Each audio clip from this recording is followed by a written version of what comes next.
What's going on there, guys? My name is Matt, or Chewy, as most of you will know me as, and welcome back to another Microsoft Flight Simulator video. Today, we find ourselves in the Boeing 747-8. We're at Quito today, SEQM, which is one of the handcrafted airports available in the base version of Microsoft Flight Simulator. And I was debating what to do to fly this aircraft and to show this airport off, and I thought, I really want to take off at this airport. But I also really want to land at this airport as well. I don't know if you guys just saw that baggage cart just go flying in the background there. So I was like, right, well, what do we do? Well, let's do a circuit at Quito. Why not? Let's start up the 747 from cold and dark. Let's get it to the runway, depart out, circle around, and come back in for an approach. Quito, if you are not aware of it, is one of the most famous airports in the world. You can see on the screen now the altitude is 7,843 feet above mean sea level. It is a pretty ridiculous airport, famous for all of the crazy terrain around it as well, and a very, very, very fun place to fly. So let's click that we are ready to fly. And here we are in the flight deck straight away. It looks like we've got external power available to us, so we'll click that on and make sure the battery's on as well. There we go, we've got external power there. And then we'll have a look at the rest of the overhead. I'm going to start the APU really quickly, just for engine start. And we've got the packs on. The nav lights can go on as well now that we've got some power to the aircraft. We can go and have a look at the flight routing today. There we go, there's the circle that we're going to take. So we're going to depart out runway 36 here and make a left-hand circling turn all the way around to try and approach back in on an ILS approach. Hopefully that will work. The QNH today, let's move this across to hectopascals. It is 1022. Although I'm worried about that because I've set 1022 there, but as you can see, it actually moves the altitude here. So I'll tell you what I'm going to do is I'm just going to set it to standard and leave it where it is on here. Let's not mess around with the QNH, just in case there's anything quirky going on there that shouldn't maybe be. We'll turn on terrain as well, if that's even a thing. We can go down to the CDU very quickly and just really, really nice and simply pop things into place. I'll select Sierra, Echo, Quebec, Mike for Quito into the reference airport, and then we'll get the GPS position in like so. The route's already in place for us, so we don't need to worry about any of that. We don't need to do the perf init stuff, so we can just execute what we've got in here. And then we'll go to the thrust limits page, leave all of that as is. I'm not going to touch any of that today, but we will switch to a flap 20 departure. So that gives us a V2 of 156. We'll select runway heading of about 360 degrees on departure, just in case anything goes wrong with our LNAV mode and we need to continue on runway heading. And I think the altitude in the legs page, yeah, it says we need to be above 14,200. So let's go for a nice even 15,000, I think, shall we, for the flight. Hopefully that will be good enough. Okay, 15,000 into there. We'll have LNAV and VNAV. We'll select the flight directors on as well and put the auto brake to RTO. We'll go back to that init ref page and select the takeoff page. And with that in mind, I mean, as quickly as that, we should be ready to rock and roll. So the APU gen is available for us. And I'll tell you what I'm going to do very quickly. I'm just going to work out to see if there's a way I can disconnect the external power, and then we'll be ready for pushback. Okay, welcome back. I haven't found anything that specifically states that I can disconnect the external power. That might be something on my end, though. That might be me not looking carefully enough in the menu system. But right now, we'll just leave it on avail and hope that it disconnects itself. We'll pop all of the fuel pumps on today, and we'll put the beacon light into the both position. We'll select the engine page on the lower ICAS display there, and then we'll go and call for pushback. So we're going to have a look outside. Here we go. You can see it's very busy on the ramp here at Quito this afternoon.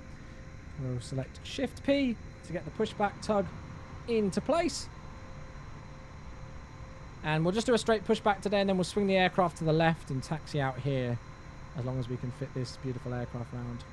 Okay, pushback's ready to go. We're just about coming in, so just to ensure that it doesn't destroy anything, we'll turn off the parking brake now, and then when it's connected up, it will automatically begin that pushback. Beautiful view out the window here. I'm running the live weather mode, so I'm not too sure what's going on with that altimeter there. Again, it could be my settings. Right, we can't turn the packs off today for engine start, so hopefully we'll be able to start the engines without the packs. So we'll select starter 3 and 4 on at the same time, and we'll get those 2 engines running first. And let's go to an outside view as we watch those engines start. Apologies if you can hear any weird buzzing sounds in the background of my microphone. It's currently about 29 degrees centigrade in my studio right now, and it's very, very hot, so I've got my air conditioner on just to ensure that I don't melt whilst recording today.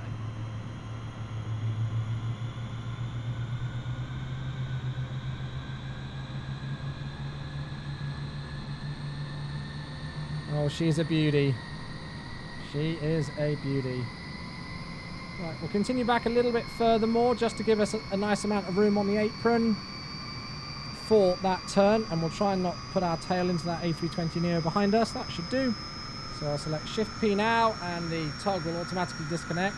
Let's very quickly go and set our parking brakes just to ensure that we don't push back any further.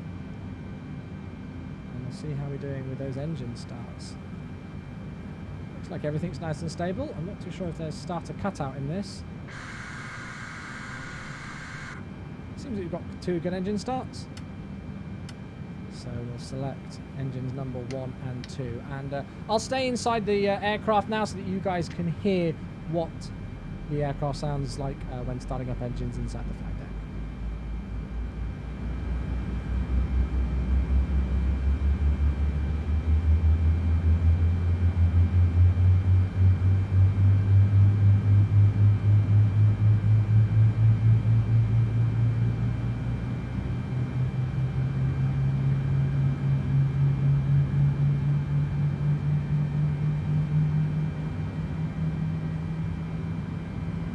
All looking good on the displays and sounding good. You can see we've got N1 just rising now as the EGTs come into place, and obviously we're looking for it to match there and thereabouts for the current displays. Ah, there we go, I did hear starter cutout. Cool, so we've got starter cutout on those, and we'll switch the APU off now. We've still got the external power available, not too sure about that, but hey ho.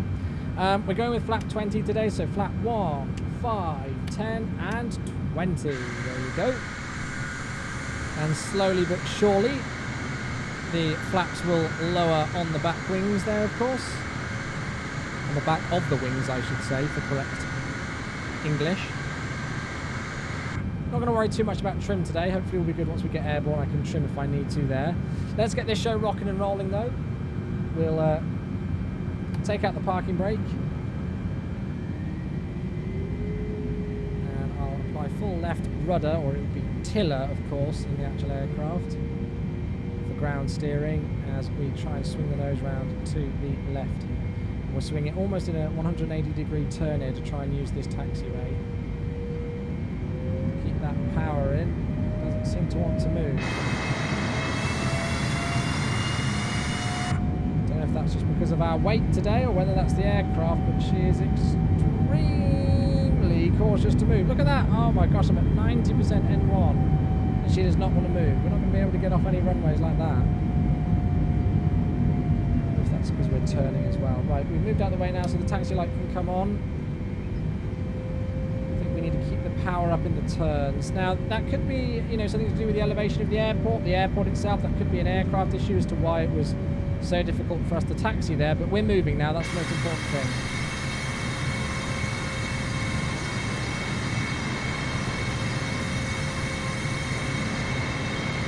Okay, we'll take the second right-hand turn, and then we're going to taxi all the way down the length of the runway for a runway 36 departure. Ground speed's 20 knots, which is not ideal for turning a 747 90 degrees, which is why we've kind of overshot this turn here. That's my fault. But I guess it just gives us more room to play with. It's a little bit tricky to handle on the ground, this aircraft. I won't lie to you, but there we go. Straighter up now, and all is looking good.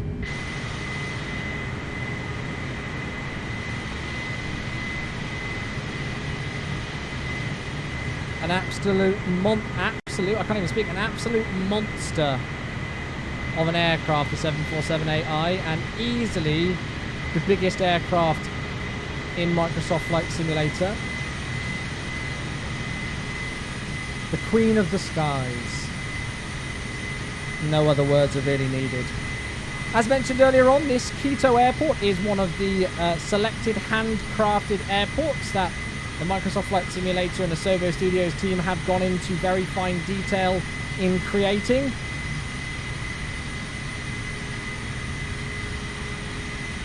And I would certainly have no worries about flying in or out of this airport with the quality of this scenery.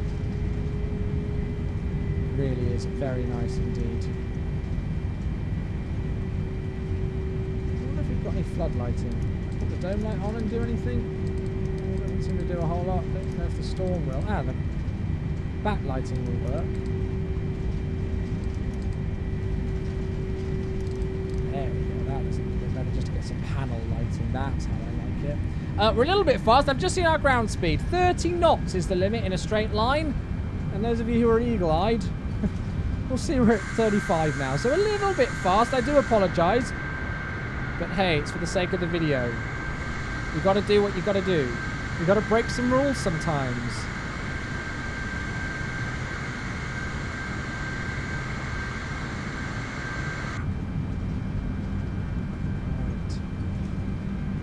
Okay, here we are at the threshold for runway 36 at the famous, or to some infamous, Quito Airport.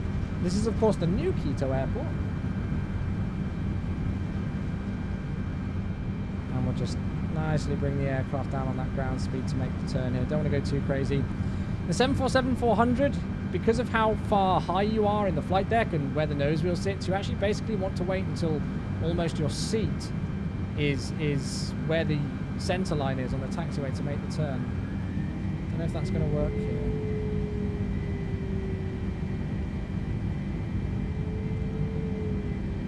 We're swinging around nicely, and whilst we move around, let's go and turn some more lighting on. Let's turn everything on, make our presence known, get that strobe light on as well. Okay, there we are. Great stuff. So we're entering the runway now. Of course, in real life, we would check to our right, make sure there's no aircraft on the approach, and to the left to make sure there's no aircraft already on the runway. Runway 36 is identified. Let's try and make that turn. Gosh, he's a big beast.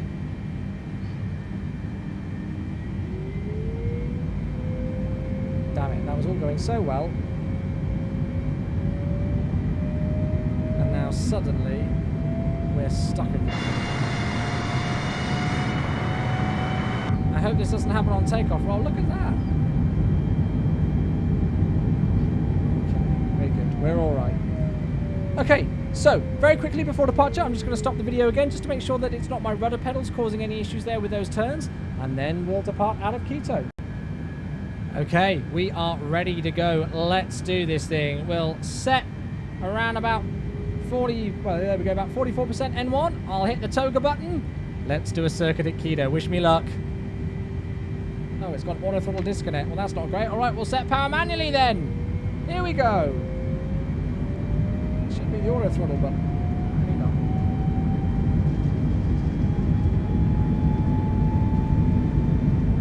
Looking for about 99.4 N1, which is where we are now. So we can say thrust is set. 80 knots.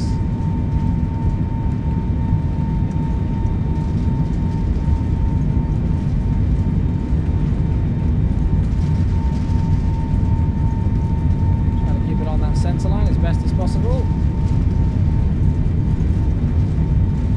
3-1. Nice and gently does it. Positive rate, gear up.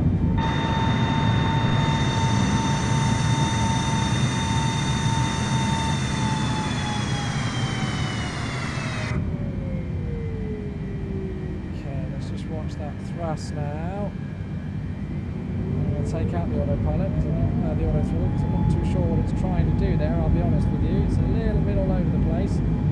Let's just trim the aircraft nicely as well. I'm going to take terrain off there. It's actually a little bit distracting. Okay, let's go into VS mode. Actually, let's see if flight level change mode works. And we'll engage autopilot.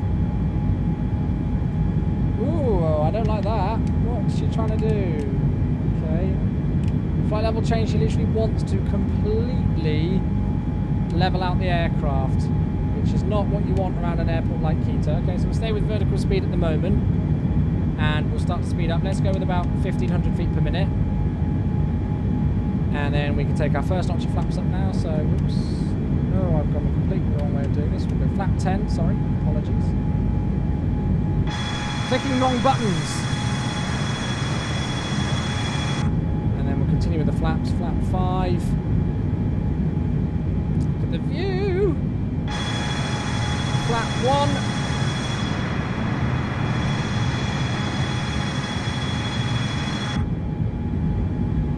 And then finally flaps up.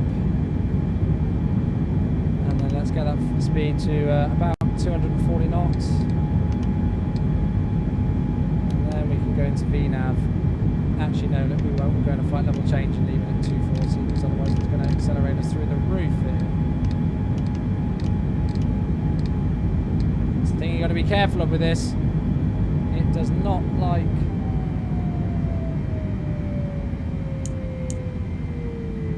not like auto throttle, it seems. 25. Does not like auto throttle. It's okay. You can manually control it if we need to. Yeah, it really does not like that. Okay, I think the safest mode at the moment is easily vertical speed, otherwise we're going to go plummeting into one of these mountains, aren't we? So let's stay with vertical speed.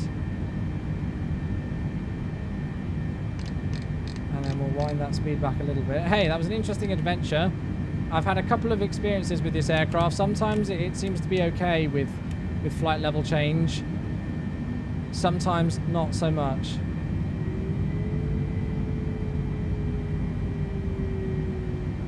And it doesn't seem to be following LNAV either. Brilliant. Okay, well, we're having fun with this aircraft right now, aren't we?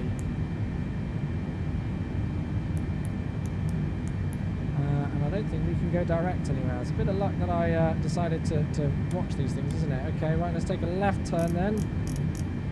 We'll go heading select. And we'll swing ourselves round 250 degrees, let's say.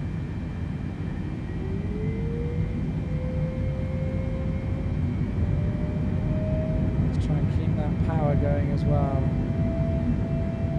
Difficult to look out the window at these lovely views when we're battling a few things in the aircraft.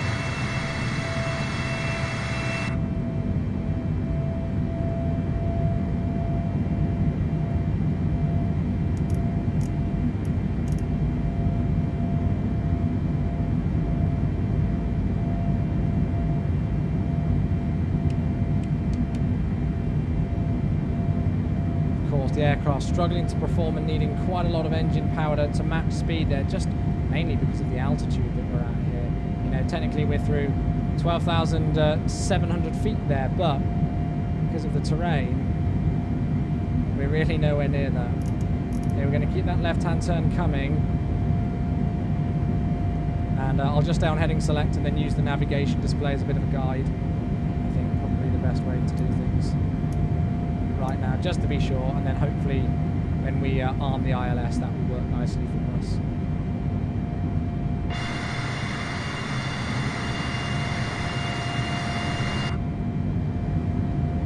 This is the thing that you have to do as a pilot, though. You have to adapt to your situation.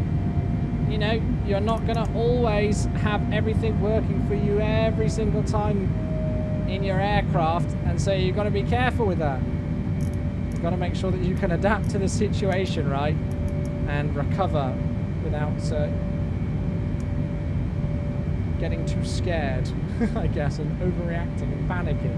Panicking is the word I was looking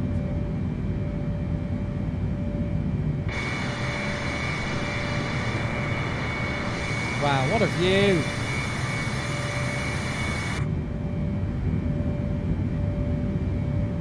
So 15,000 feet is the altitude that I wanted it to go, so let's select altitude hold at 15,000. It's doing it at 14,800 at the moment. I feel like I've just got nothing going here for me when it comes to these flight directives and things. I feel like there's nothing really working for me.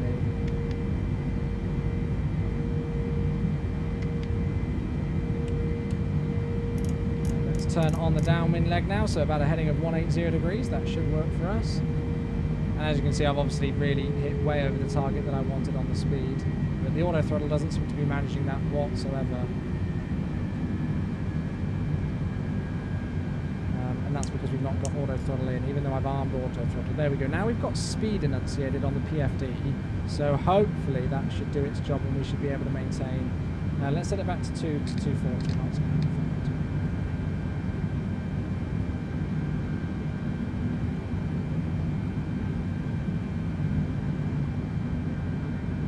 So now on the downwind leg, it's called. And we've got a little bit of time where we can look outside at the glorious views a little bit more. See just how stunning Quito is in this simulator.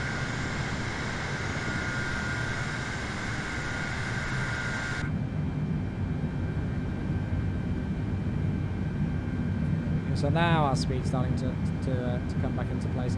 And this is the thing, you can get overwhelmed, especially in an aircraft like this when you've got different things to do, you know, when autopilot modes aren't working necessarily how you'd like them to work.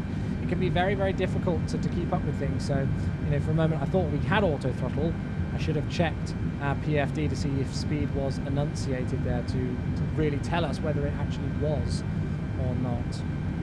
Okay, let's bring that range ring down now. I'm not too sure if on the legs page I've got any sort of details about what altitudes we want to be at.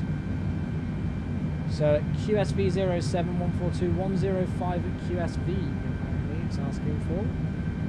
Oh, hey, I say that speed mode's in, but look, it's not holding that speed at all. Look at the speed, just completely diving on us.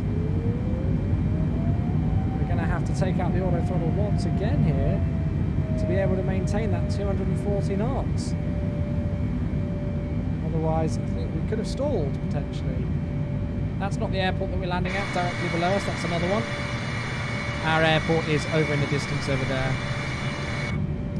You know, I wanted to show you guys this aircraft in its current state. I think it's a really important thing for me to do that because so far a lot of my videos have been, you know, really praising this simulator, and I want to continue praising this simulator because I'm really excited about it. And of course, you know, when flying an aircraft like this, I'm used to flying the likes of the PMDG 747 and even the AeroWinX PSX 747-400 as well, which both are pretty phenomenal in their own different ways. And so this is a default aircraft. You know, we're still in a preview build. It's still got some work, you know, that needs to be done to it, evidently. But at the same time, I want to be honest with you guys. If I'm finding things that are not quite there yet, that are not quite working yet. Okay, what we should really do is we should probably try and get as close to the LNAV track as possible because terrain is a big factor here, obviously. Let's start to slow things down a little bit now. Again, we're not using auto throttle now, so it's going to be up to me to keep a good eye on these things. And then we'll reset our MCP altitude down to 10,500 feet. Looks like it's got there in our CDU. And we'll just try and descend nicely from there. Does the prog page work? No, it doesn't. Not too much of a surprise on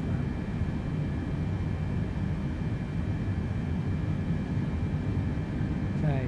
Lovely that it's a nice day here in Quito. It makes my job a lot easier so that I can see exactly where I am and that we've got no nasty terrain going to be in the way for us today, because there's a lot of it. There is a lot of it.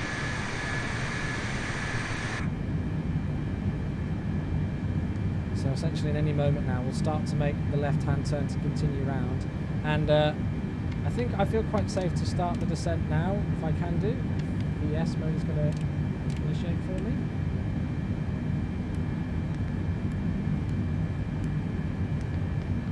Seems to be stuck in altitude hold mode, so let's try and, there we go. If I take it out of altitude hold mode, is it going to work? No, we might have actually bugged out the aircraft now, folks. Let's continue that turn. Don't want to get tracked on that, and again, look at our speed now because we've not got that auto throttle in again. Let's try this. No, she really doesn't want to work, does she? Okay then, alright, well, this might have been a wasted half an hour on this video. It would be a real shame. I'll take a notch of flat now. Let's take flat one. Let's stay around that flat one speed. And then now we really need to start thinking about why we're not able to descend with this aircraft. I tell you what, the best way to do it, that is the weirdest autopilot disconnect sound I've ever heard. Let's do it the old-fashioned way. Let's take out the autopilot. Let's get rid of the flight directors and let's try and do this whole thing visually. We can still use the navigation display with the magenta line to keep us happy with our approach. But I'm going to select quite a considerable rate of descent now, just because I'm not too sure how high we really are on the approach. But we'll swing it around and work everything out from there.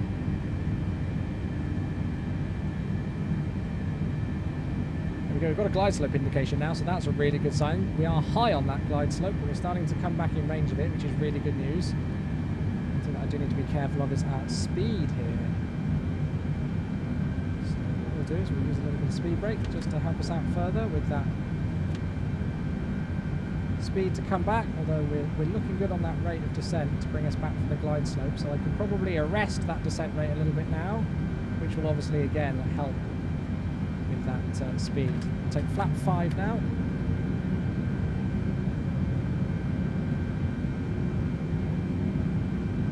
Try and keep that rate of descent in. Now, have I got any sort of approach speed? It's saying flap 25 with a VREF of 191 knots. Brilliant. Cool.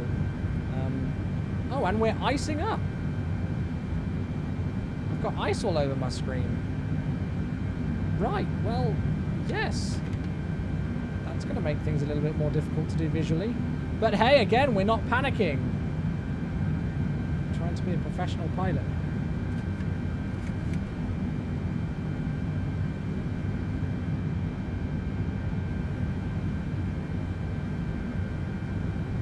Goodness me, this has been an adventure, hasn't it? Okay, flap 10. We're looking really good on that glide slope now, so we'll just try and keep that rate of descent in.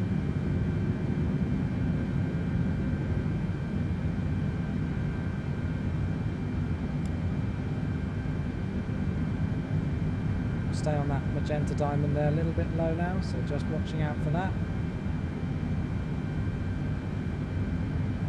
Add a little bit of power in now just to stop that speed dropping too much as well. There's a 2500 call, so what I'll do now is I'll take gear down and select flap to 20 as well. I'm visual with the airport through the icing.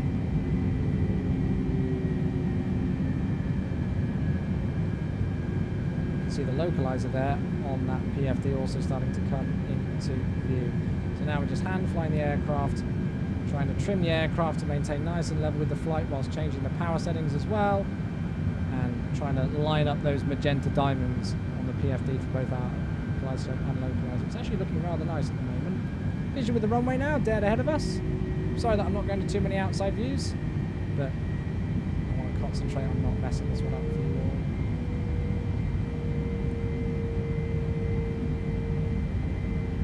Lovely, jubbly. So we're offset to the right of the runway at the moment.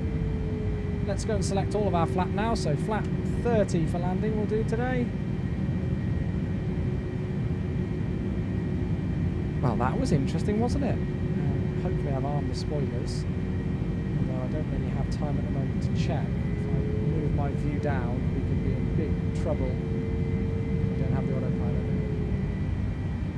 Okay, now relatively offset to the left-hand side of the runway. The magenta diamond for the localizers off to the right, about half a diamond. So we'll bring the aircraft back in range, and let's keep the speed up. I think we're a little bit slow, which is why our glide slope is probably dipping on us quite a lot.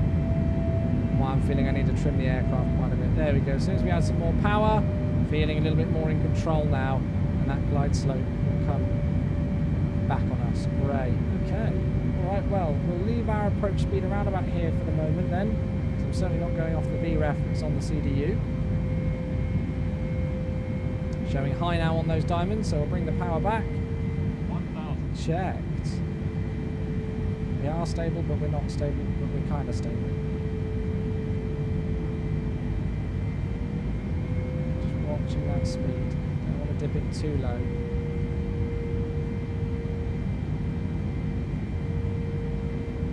trying to see through the ice, through the window is rather difficult.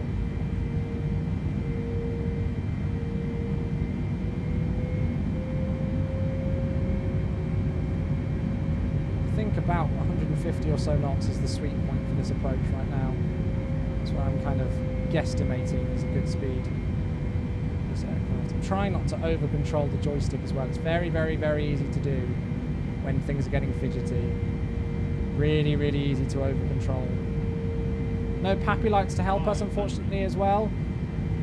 I'm now basically going visually here. I'm not really looking too much at the glide slope. Keep the power there. 200.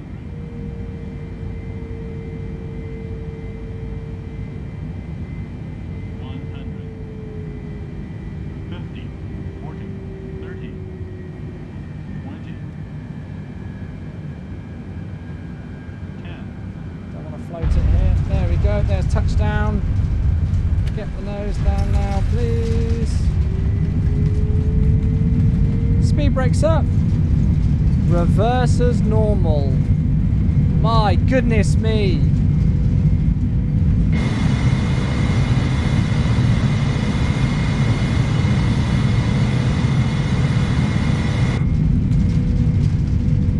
Didn't select any auto brake either, but luckily we're fine as we are.